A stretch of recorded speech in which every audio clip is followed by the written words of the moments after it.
Even in perilous times, truth has its advocates, as we shall see in the following story. This is a follow-up on a story we shared a couple of weeks ago. Chloe Cole struggled with gender dysphoria from the age of 11 when she was first exposed to LGBT ideology through online platforms. She received transgender hormone therapy and surgical intervention when she was between the years of 13 and 17.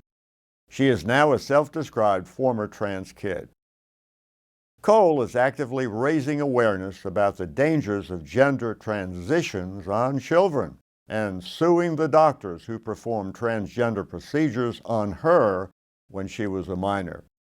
The November 9th complaint, Cole versus Taylor et al., was filed in California Superior Court against Cole's former doctors. The suit also names as defendants the Permanente Medical Group, Kaiser Foundation Health Plan, and Kaiser Foundation Hospitals, where she was treated for gender dysphoria. According to the lawsuit, the signed consent form given to Cole before receiving puberty blockers and hormones contained no specific information regarding the actual risk of the testosterone and puberty blockers.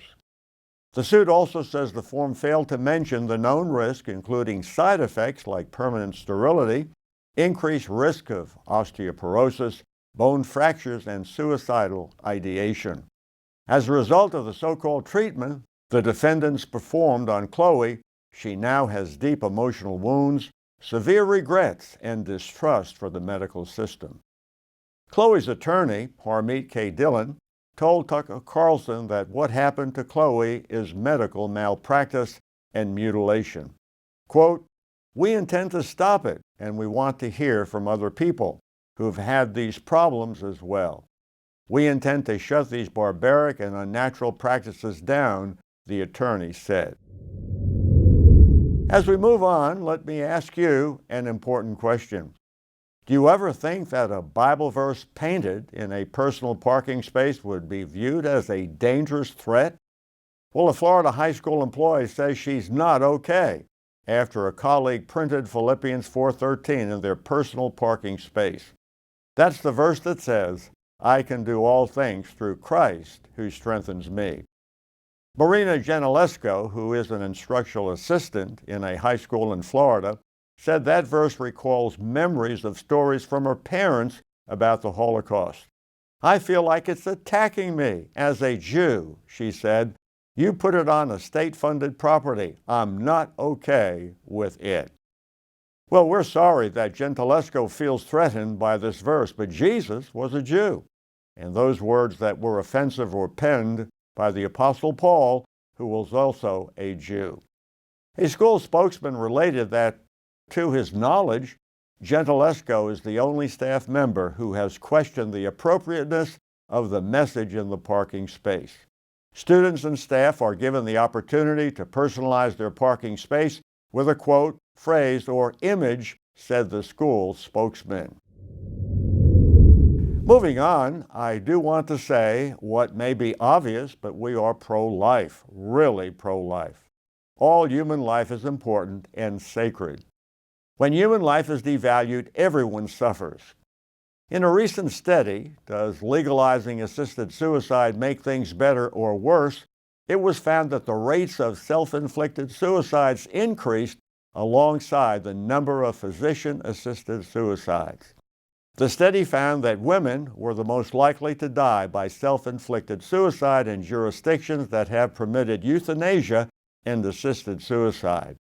Wesley J. Smith, Chair and Senior Fellow at the Discovery Institute's Center on Human Exceptionalism, a conservative think tank, said he does not find the study's results very surprising.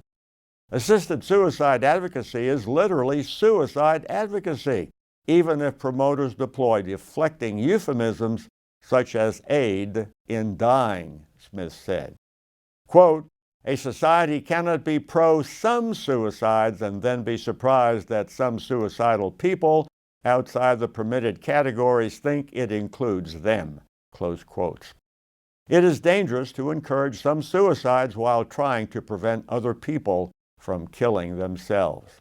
In the same way, it is dangerous to encourage the murder of the unborn while trying to prevent people from murdering other people.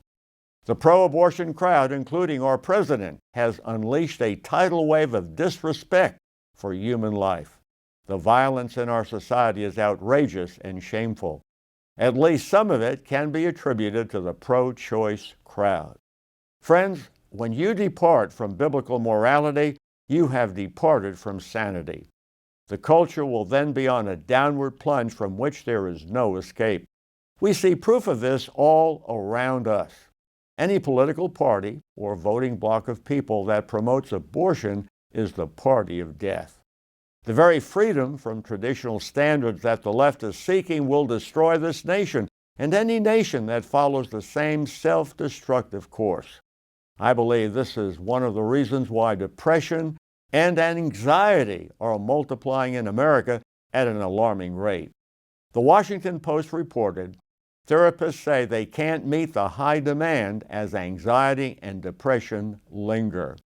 Though many Americans have returned to a normal lifestyle after the coronavirus pandemic, many people feel far from normal.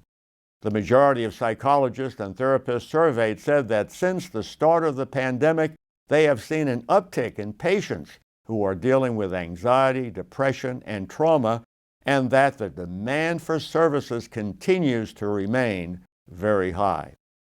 Parker Hilton, a licensed professional counselor in Red Bank, New Jersey, told the Washington Post that he recently started from scratch and launched his own private practice at the beginning of October. 6 weeks in, he's already fully booked, meeting with up to 35 patients per week. Hilton said he is seeing more people who are asking big, wide questions in existential conversations about meaning and purpose in life. God made us. He has a plan for each person on planet Earth. We will never find peace and joy until we rest in Him. And yet our society is so messed up that this Florida high school employee, whom we mentioned a few minutes ago, is offended by a Bible verse painted in a personal parking spot. Friends, pray for our depressed country. Pray that you would be faithful witnesses telling others about the only one who can save them from their sin and misery. His name is Jesus.